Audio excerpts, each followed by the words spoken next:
Getting to know the Goldilocks planet, presented by Science at NASA. NASA's Kepler spacecraft is discovering a veritable avalanche of alien worlds. Recent finds include planets with double suns, massive super-Earths and hot Jupiters, and a miniature solar system. The variety of planets circling distant suns is as wonderful as it is surprising. As the numbers mount, it seems to be just a matter of time before Kepler finds what astronomers are really looking for: an Earth-like planet orbiting its star in the Goldilocks zone. That is, at just the right distance for liquid water and life. Kepler has already located a few Earth-sized planets, but they are too close for comfort to their parent stars. These recent finds have heightened the sense that a big discovery is just around the corner. I believe Kepler will find a Goldilocks planet within the next 2 years, says Sean Goldman, a researcher at NASA headquarters who specializes in exoplanet biology. We'll be able to point at a specific star in the night sky and say, there it is, a planet that could support life.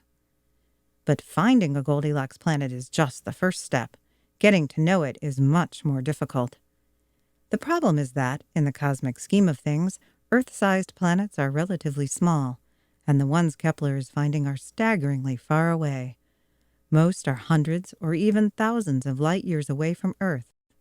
Almost completely hidden by the glare of their parent stars, these distant pinpricks are very difficult to study. Fortunately, NASA has a plan. The reflected light of an exoplanet tells its story, explains Kepler program scientist Doug Hudgens, also at NASA headquarters. To get at that story and learn about the planet's atmosphere and composition, we can use a technique called transit spectroscopy. The basic idea is simple. When a planet reflects the light of its parent star, the atmosphere of the planet leaves a subtle imprint on the reflection, a sort of spectral fingerprint that astronomers can study to learn what the planet's atmosphere is made of. One new mission under consideration by NASA, named FINESSE, is a fingerprint specialist. Short for Fast Infrared Exoplanet Spectroscopy Survey Explorer, FINESSE would measure the spectra of stars and their planets in 2 situations, once when the planet is in view, and again when the planet is hiding out behind its star. In this way, FINESSE can separate the planet's dim light from the stellar glare and reveal the fingerprint of the planet's atmosphere. NASA is also considering an observatory named TESS, the Transiting Exoplanet Survey Satellite. Supported in part by Google, the MIT-led mission is specifically designed to find exoplanets in the local galactic neighborhood. TESS would study hundreds of stars within 50 light-years of Earth, close enough to study in some detail.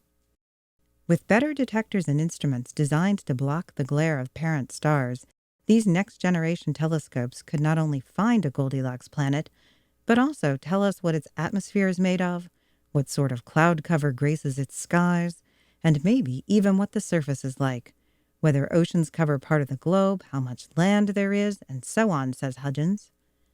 Goldman expects big surprises. We found so many unexpected things about planets that now I expect to be amazed. When we can study a Goldilocks planet, I believe we'll discover something revolutionary about how life interacts with the planetary environment. Nature is so much more diverse than we anticipated. The possibilities, he says, are limitless. For more news about planets, both home and away, visit science.nasa.gov.